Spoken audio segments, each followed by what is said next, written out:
নমস্কার বন্ধুরা, shine and বেকে তোমাদের সবাইকে স্বাগত।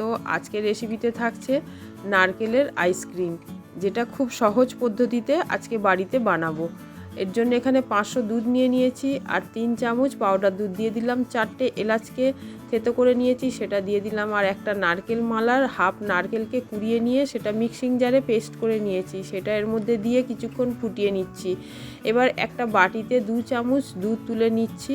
এর মধ্যে 2 চামচ মতন কর্নফ্লাওয়ার দিয়ে ভালো করে গুলে নিয়ে এই গোলাটা দুধের মধ্যে দিয়ে দিলাম। দিয়ে বেশ কিছুক্ষণ ফুটিয়ে নেব। ফোটানোর সময় এইভাবে এরকম নাড়তে হবে। একটু ঘন হয়ে গেলে নামিয়ে নিয়ে ঠান্ডা করে নিয়ে মোল্ডে ঢালতে হবে।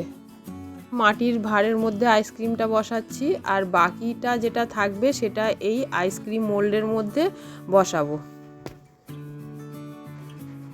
দেখো সবগুলো হয়ে গেছে। এবার অ্যালুমিনিয়াম ফয়েল নিয়ে মুখে আটকে দিতে হবে। এবার আইসক্রিমের কাঠি দিয়ে এর মধ্যে দিয়ে দিলাম, দিয়ে ফ্রিজের মধ্যে প্রায় 7 থেকে 8 ঘন্টা মতন জমানোর জন্য রেখে দিতে হবে। 8 ঘন্টা পর দেখো বের করেছি, কত সুন্দরভাবে জমে গেছে। বন্ধুরা, তোমরাও একবার কিন্তু এইভাবে আইসক্রিম বানাবে। আমি যে উপকরণগুলো এর মধ্যে ব্যবহার করলাম সেইগুলো কিন্তু সবার ঘরেই থাকে। এটা এইভাবে তোলা যাবে না, এর জন্য একটু থালার মধ্যে জল নিয়ে এটা কিছুক্ষণের জন্য বসিয়ে রাখতে হবে। বসিয়ে রাখলে আস্তে আস্তে এটা টানলে উঠে আসবে।